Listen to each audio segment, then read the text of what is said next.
iniciamos leyendo un pasaje bíblico que está en Mateo capítulo 20, versículo 28.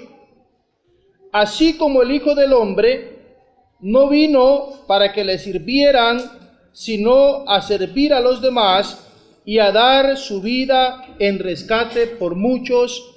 Palabra de Dios. Amén. Hace unos 4 años más o menos, en una entrevista que estaba ofreciendo para un programa, la periodista me hizo una pregunta bastante común. Era la víspera de Semana Santa y estaban tratando de hacer un reportaje acerca del sacrificio de Jesucristo. Pues yo estaba explicando algunos aspectos acerca del sacrificio doloroso de Jesús y la pregunta de la mujer fue: ¿y por qué Dios escogió una forma tan dura, tan difícil, tan cruel, tan dolorosa para salvar nuestros pecados? No pudo ser, esto fue la segunda pregunta, no pudo ser de una forma más sencilla, preguntó la mujer. Quiero pedirle por favor que se quede con esa pregunta. ¿Por qué Dios escogió una forma tan dolorosa para salvar a toda la humanidad? A todo aquel que cree en Jesucristo. No pudo ser de una forma más sencilla, más sin tanto dolor, sin tanto sacrificio. Quiero ir explicándole poco a poco la importancia que tiene el sacrificio de Jesucristo y quiero que sepa lo grandioso que fue ese sacrificio y cómo nosotros debemos valorar ese sacrificio para aplicarlo a nuestra vida. Bueno, yo no sé si alguno de ustedes tuvo la experiencia de ir a la catequesis cuando éramos católicos. Yo fui a la catequesis a la edad de 11 años. Y ahí la señora que nos estaba adoctrinando, enseñándonos el catecismo, hizo una vez una afirmación bastante curiosa. Ella dijo: Jesucristo hace 2000 años murió por todos nosotros. Todos nosotros somos culpables de la muerte de Cristo. Cuando ella dijo, ustedes son culpables de la muerte de Cristo, en mi mente de niño, yo me dije, ¿por qué yo soy culpable de la muerte de Cristo? Si ni siquiera había nacido. Nunca entendí esa situación hasta 10 años después, cuando me entregué al Señor Jesucristo y comprendí lo que realmente la Biblia quiere decir cuando nos dice que nosotros somos culpables de la muerte de nuestro Señor Jesucristo. Y aquí es donde quiero explicarle un poquito. Número 1, la muerte de Jesús fue una muerte muy dolorosa, cruenta, terrible, una muerte que nadie no se desearía para nadie. Esa muerte fue en sustitución nuestra. Y nosotros, querramos o no, somos responsables de la muerte de Jesucristo. Somos los que llevamos a Jesús a la cruz. Y ahora quiero explicarle por qué. Primero, pecado es todo aquello que es contrario a la personalidad, a las normas, camino y voluntad de Dios. ¿Qué cosa es pecado? Todo aquello que es contrario a los principios, a las normas, a la personalidad y a la voluntad de Dios. Escúcheme bien, por favor. El pecado perjudica nuestra relación con el Señor. Todos hemos pecado. Si hemos nacido de una mujer, de un varón, si estamos en este mundo, todos nosotros hemos pecado. Así que ahora mismo le estoy explicando que el pecado significa desobedecer, contrariar la voluntad de Dios, las normas de Dios, los principios de Dios. El pecado perjudica entonces nuestra relación con el Señor. Y quiero decirle una cosa muy clara. Los mandamientos del Señor no son voluntariosos. Él no puede imponernos a nosotros cumplir con sus mandamientos. Él no puede decirle a usted, te exijo que cumplas mis mandamientos. Sencillamente, los mandamientos de Dios son optativos. Quiere decir que como hombre, como ser humano, nosotros podemos decidir obedecer o no obedecer al Señor. Pero cuando no obedecemos al Señor, incurrimos en pecado. Estamos en contra de las normas de Dios, en contra de su santidad, en contra de sus mandamientos y por supuesto eso nos perjudica. Pero si nosotros cumplimos con los mandamientos de Dios, eso nos trae beneficio. Porque imagínese bien usted, un mandamiento del Señor es como un principio, una regla, una norma. ¿Qué pasa si en mi hogar imponemos una norma a nuestros hijos y ellos la cumplen? Lo que ocurre es que cuando ellos desean algo, nosotros como padres podemos dárselo, porque están cumpliendo con la norma. Pero cuando los hijos deciden apartarse de los padres, quieren ser independientes, no quieren saber nada de los mandamientos de los padres, entonces cuando los hijos desean algo, los padres no están dispuestos a dárselo sencillamente porque han quebrantado las normas. Un mandamiento, un principio es aquello que trae un beneficio si lo cumplo y un perjuicio si no lo cumplo. Así es el mandamiento del Señor. Por supuesto, nuestra respuesta a sus mandamientos traerá ya sea una consecuencia de no obedecerlos o un beneficio si los ponemos en práctica. Ahora bien, sobre todas las cosas debemos entender que al obedecer estamos desarrollando nuestra vida y llevándola a su plenitud. Todos los mandamientos de Dios, hermanos, amigos, se nos han dado para nuestro beneficio.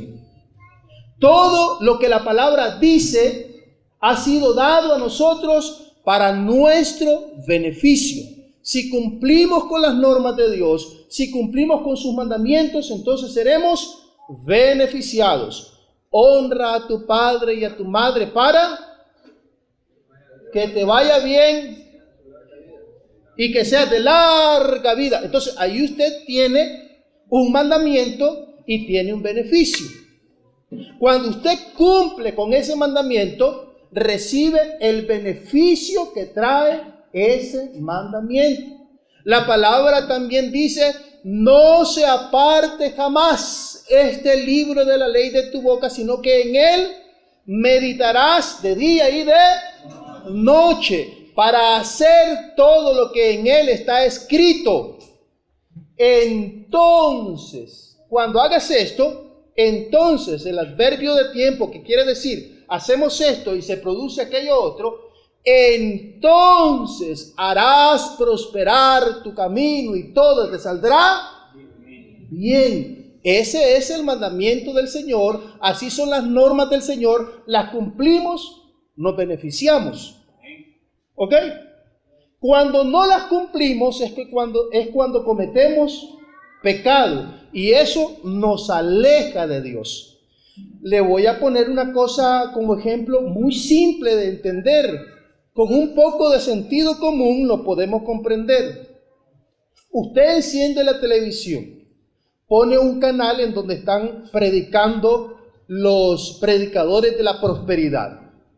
Y de repente el que está predicando dice: yo te declaro en esta noche, ahora mismo te digo, te doy una palabra de prosperidad, tus finanzas van a mejorar, tus deudas van a desaparecer, todo te va a salir bien, vas a triunfar en esto, vas a triunfar en lo otro. Ok. La gente quiere prosperidad sin esfuerzo. Lamentablemente, las miles de personas que escuchan ese tipo de mensajes no entienden que mientras ellas no hagan cambios, los cambios que necesitan de las cosas que los llevaron a estar como están, ellos, aunque le profeticen, ayunen, oren, no importa si le lanzan fuego como Goku, no importa. La persona que no haga cambios que lo ayuden a cambiar de situación y a mejorar su situación, no importa quién esté ahí, el Papa, un profeta, un apóstol, ni Jesucristo mismo que venga. Si nosotros no hacemos cambios, no podemos recibir beneficios. La persona que quiere prosperar económicamente, estoy poniendo este ejemplo para que todos entendamos lo siguiente, los principios. Si la persona quiere prosperar, tiene que aprender a administrar, tiene que privarse de aquellas cosas que le están llevando al caos económico. Entonces, no hay profecía que valga que lo saque de ahí, porque esto no es por arte de magia. Así son los principios. Los mandamientos de Dios, así son. Cumplamos con los mandamientos de Dios, entonces harás prosperar tu camino y todo te saldrá bien. Así es que se hace. Si usted cumple con los mandamientos del Señor, entonces recibirá los beneficios de cumplir con esos mandamientos. Pero si usted no cumple con esos mandamientos, entonces lamentablemente irá acabando su propia tumba. Como el que le gusta comer mucho, por ejemplo, y come cosas que lamentablemente dañan mucho la salud. Dicen algunos nutricionistas que la gente estamos cavando nuestra tumba con nuestros dientes. Eso es quebrantar los principios. Entonces, cuando quebrantamos las normas y los principios de Dios, lamentablemente somos perjudicados. Y todos los que estamos aquí, en algún momento hemos quebrantado los principios y las normas del Señor. Todos debemos entender que las normas y principios del Señor han sido establecidas principalmente para nuestro beneficio y satisfacción. Cuando obedecemos, llevamos nuestra vida a su máxima plenitud y desarrollo. Ahora, lamentablemente, al desobedecer sus mandamientos, nos hacemos culpables de romper la ley y, como todos entendemos, quebrantar la ley trae un perjuicio. La Biblia dice de esta forma en Romanos capítulo 6, versículo 23, que la paga del pecado es muerte. Ok, muchos de ustedes vienen de su trabajo. Cuando viene la quincena, lo que a ustedes se les va a dar por el fruto del el trabajo que ustedes han hecho es el fruto económico. Cuando una persona ha pecado, lo que merece es morir, muerte. Ya no en este mundo, literalmente, tal vez, sino en la eternidad, porque la paga del pecado es muerte. Así que ni en este mundo ni en el venidero nos conviene el pecado. El pecado aquí nos perjudica, nos aleja de Dios, no nos ayuda a desarrollar nuestra vida, y como si fuera poco, cuando nos morimos y nos enfrentamos al juicio del Señor, entonces recibimos condenación si no nos hemos arrepentido y obedecemos la palabra del Señor. Es como cualquier código civil o código penal de cualquier país del mundo. Si una persona quebranta la ley, es un delito, por ejemplo, bastante grave, lo capturan, prisión preventiva, y entonces esa persona, cuando pasa un juicio, llega a una sentencia y después van a dar el dictamen de cuánto tiempo va a pasar encarcelado. Así es. En la Biblia y en la vida, las naciones tenemos normas. Los cristianos tenemos normas, la humanidad entera tiene normas de cómo vivir correctamente según los principios y los planes de Dios. Como en cualquier código del mundo, también es en la Biblia, porque la Biblia dice que el pago del pecado es la muerte. Ahora que ya he explicado esto, lo que es el pecado, los perjuicios que trae el pecado, puedo contestar un poquito más la pregunta de ¿por qué razón la muerte de Jesús, que fue tan dolorosa, tuvo que ser la forma en cómo Dios salvó al mundo? Ahora quiero explicarle eso. ¿Por qué Jesús murió tan cruelmente? Es más sencillo explicarlo ahora que le he dado todas estas ideas. Usted, mi querido amigo que nos está visitando, hermano querido que también está en la iglesia, pero que puede tener algunos malos hábitos escondidos que nadie los ve. Usted dice, no está mi esposa, no están mis hijos, los vecinos no me ven, las ventanas están cerradas, y nunca volvió a ver arriba, donde siempre los ojos están abiertos. Si usted ha pecado, usted es culpable delante de Dios y merece la muerte, como dice la Biblia. ¿Por qué Jesús entonces murió de esa forma tan cruel? Ahora entonces quiero explicarlo. Jesús tomó nuestro lugar para recibir el castigo por usted. Pero acuérdese, no solamente el castigo por sus pecados, sino por los de todo el mundo, y por eso el castigo por los pecados de todo el mundo tuvo que ser un castigo severo, de acuerdo a la culpabilidad o al delito o al error. Así es la pena. Jesucristo ha muerto de una forma tan horrorosa por la manera en que nosotros hemos pecado, y Él llevó los pecados del mundo entero, y por esa razón ese sacrificio fue tan horrible. Porque no solamente se trata de los pecados de nosotros, sino de los pecados de las personas que han muerto, las personas que están vivas y las que vivirán en el futuro. Mire usted lo trascendental que fue ese sacrificio, y lo trascendental también que son nuestros pecados tan grandes, horrorosos, que merecen, por supuesto, una paga tremenda, porque la paga del pecado es la muerte, y Jesús pagó por usted.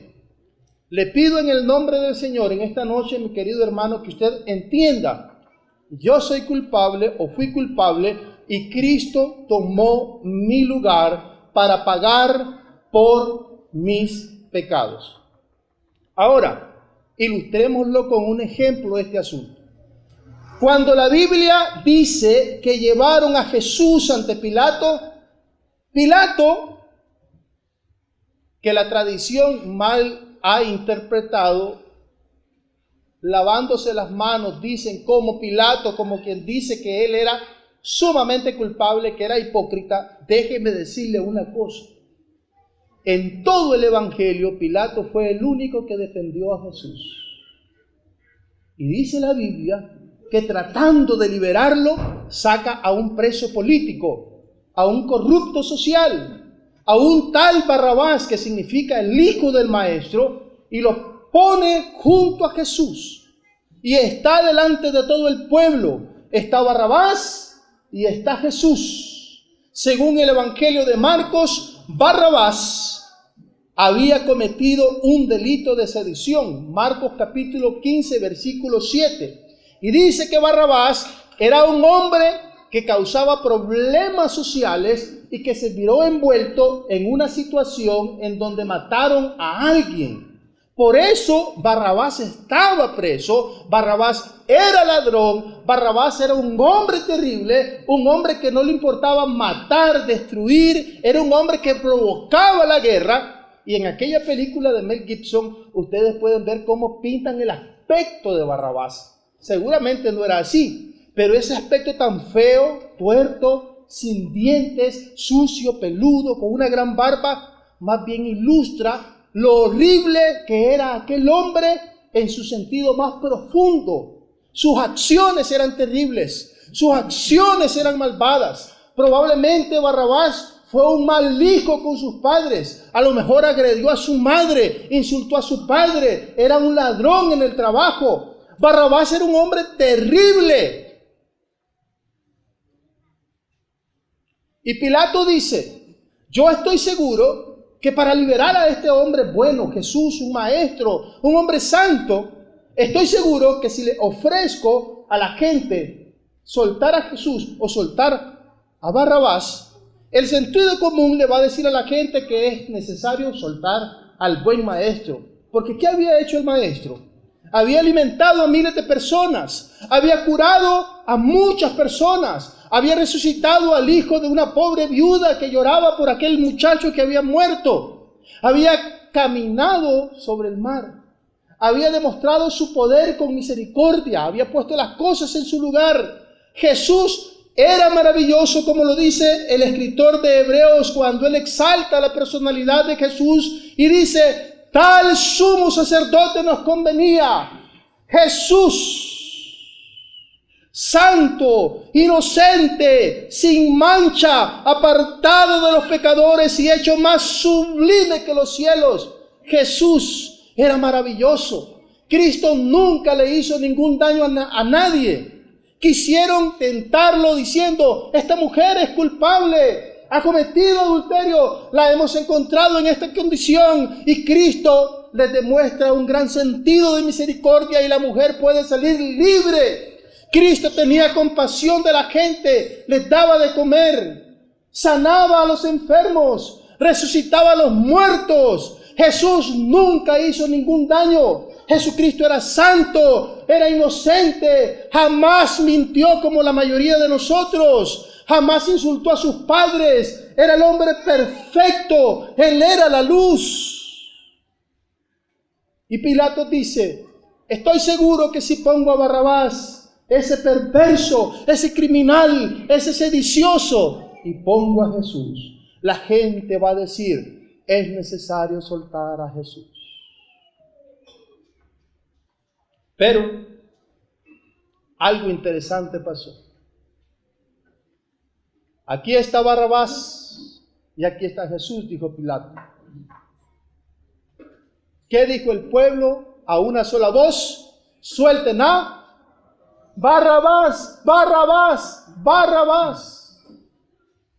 El criminal fue suelto y el inocente, sin mancha, el apartado de los pecados, fue condenado a muerte. Amigo querido, usted es Barrabás, que siendo culpable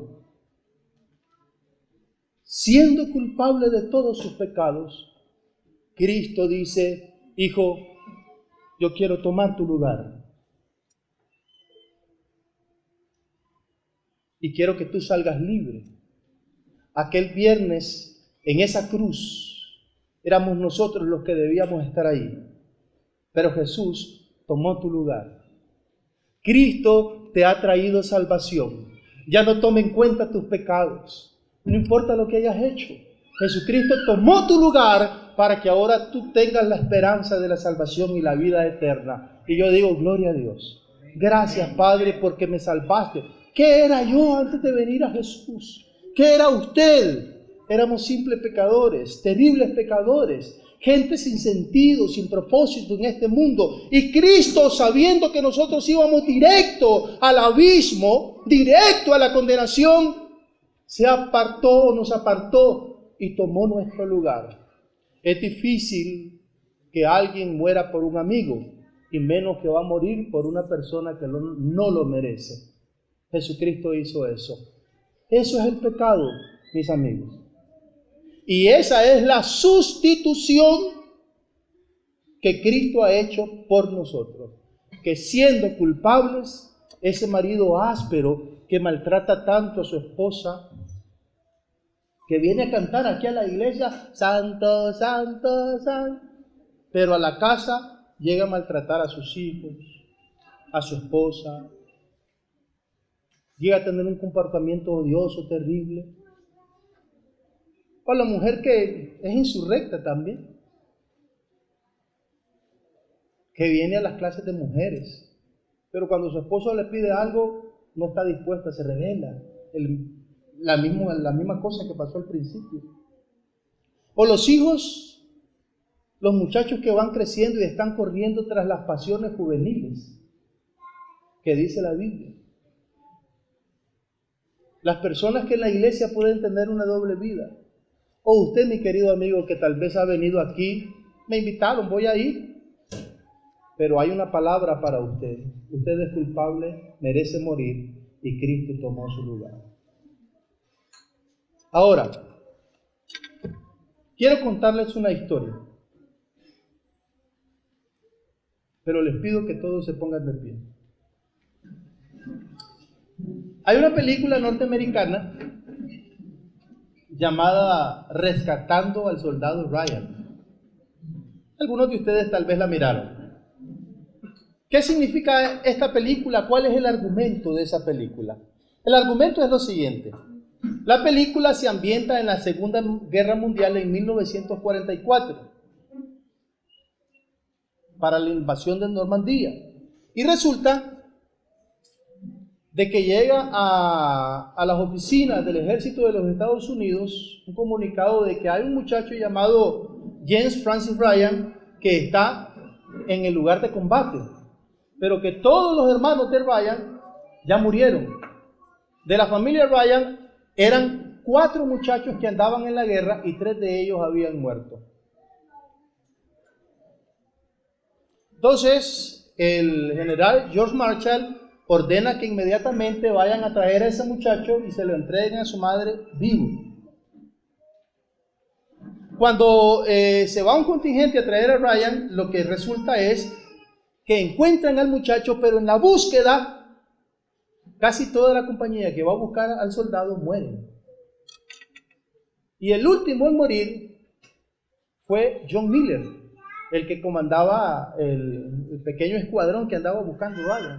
Pero antes de morir, el muchacho se acerca a John Miller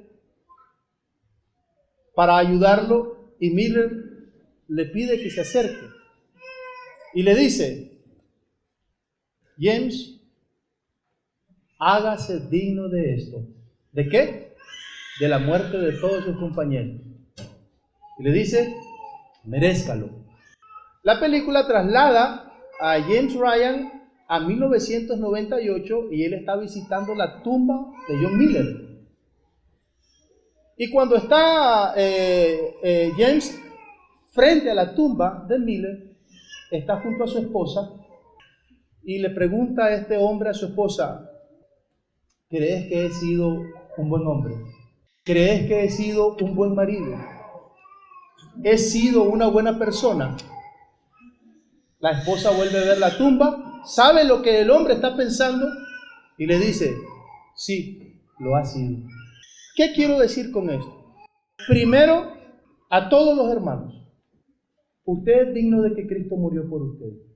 ¿Habrá valido la pena que Cristo haya muerto de forma semejante para que usted ahora no tenga una vida santa? Para que usted se congregue cuando quiera, para que usted hable de medio mundo. ¿Habrá valido la pena? ¿Habrá valido la pena tanto sacrificio si usted no se santifica? Si usted se está santificando, se está entregando al Señor de corazón y profundamente, el sacrificio de Cristo ha valido la pena. Amigos queridos, si usted viene y escucha esta palabra y la otra y la otra y la otra, muchas personas le predican a usted y usted no obedece, ¿habrá valido la pena el sacrificio de Cristo? Hágase digno del sacrificio de Cristo. Venga hoy al Señor y diga: Padre, perdona mis pecados. Jesús tomó mi lugar. Ahora yo estoy libre de la condenación y la muerte, porque la paga del pecado es muerte. Y yo no quiero morir, yo quiero entregarme a Jesucristo. Le doy mi vida a Jesús y quiero que Él tome mi lugar, porque Él ya murió por mí. ¿Quién en esta noche quiere decirle al Señor Jesucristo: Señor, aquí estoy, gracias porque tomaste mi lugar? Te quiero decir que haberte sacrificado por mí valió la pena. Me entrego a Jesucristo y le doy mi corazón, mi vida entera, para que Él haga de mí un siervo fiel, que en la eternidad será llamado para estar al lado de Cristo su Salvador. Cantemos un himno de invitación y les pido a todos en el nombre del Señor, pidámosle al Espíritu de Dios que toque el corazón, la mente de las personas que nos están visitando. Hay la oportunidad de ser convertidos para la honra y la gloria de Jesucristo, que dio su vida por todos nosotros. Y si usted ya es bautizado, pero no anda en buenos pasos, le invito a que reflexione hoy y diga: Señor, aquí estoy, me entrego totalmente.